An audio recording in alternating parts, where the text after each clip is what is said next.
Good evening. I want to start by asking a simple question. When was the last time you thought about finding a new or different job? What's the first thing that comes to mind? Updating your resume, online job boards, sending off applications. You spend so much time perfecting cover letters and hoping that a single document will capture you, who you are, and what you can do. Yes, all those steps are necessary, but they miss the single most effective and productive way to get an interview and offer. And I'm talking about networking.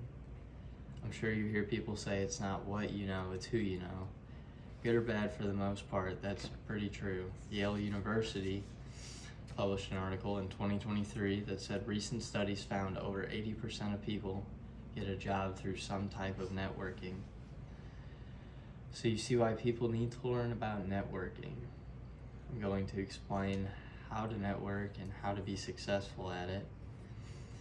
And another example is done at a 3-year study done at the University of Erlangen in Nuremberg by Wolf and Moser found that networking behaviors like spending time with coworkers outside of work, keeping in touch for professional contacts, and attending conferences directly related to career success.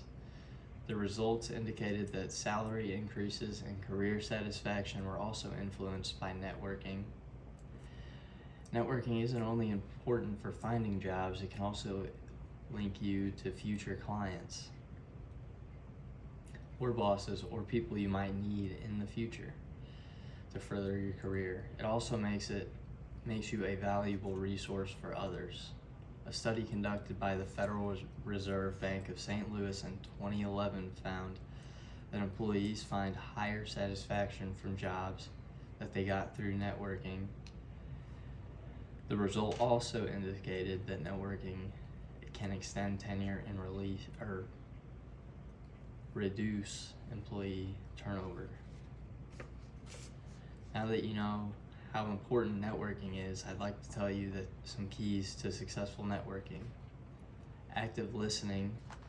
It's more than just you hearing, it's paying attention to the person speaking and asking questions to clarify or commenting when appropriate.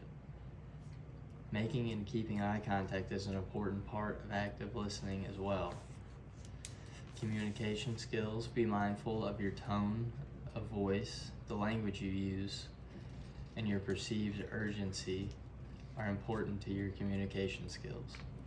Nonverbal communication skills are also important, and they account for 93% of any verbal message.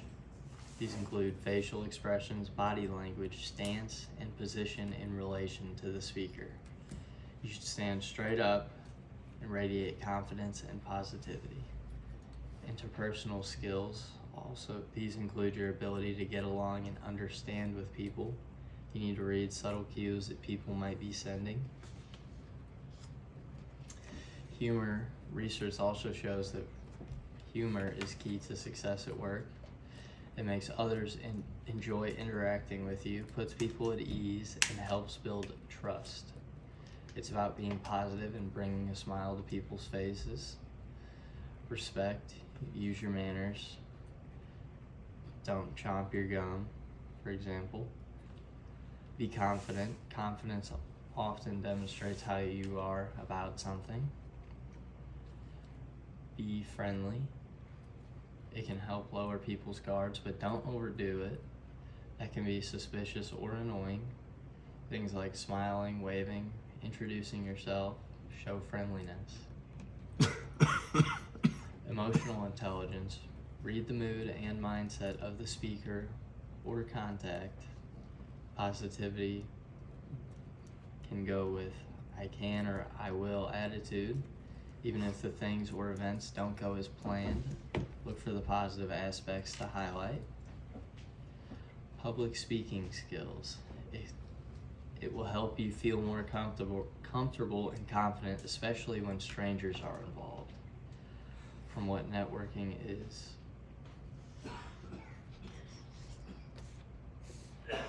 Finally, I want to give tips on how to develop your networking skills in an article published by Robert Walters indicates that number one, giving before you ask. Think about what you have to offer, not what you can just get. Number two, networking needs to be a habit that builds over time, subconsciously. Be consistent so it becomes natural. Focus on meaningful conversations, not meeting everyone in the room. Embrace your acquaintances and not just friends in your immediate circle. Follow up with an email. Work on body language and nonverbal cues.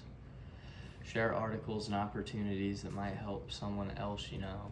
And check for common interests, things beyond the job that make your bond stronger. Other articles say that practicing introducing yourself, or talking in a mirror, or setting goals like joining a professional organization help. In conclusion, networking involves building intentional relationships to advance your career development. According to an article published by the Irving Institute for Clinical Translational Research, I've discussed why networking is so important on how to network effectively and how to improve networking skills. Networking could be the way people find and land their dream job. It isn't what some people think, it's what research over time has shown.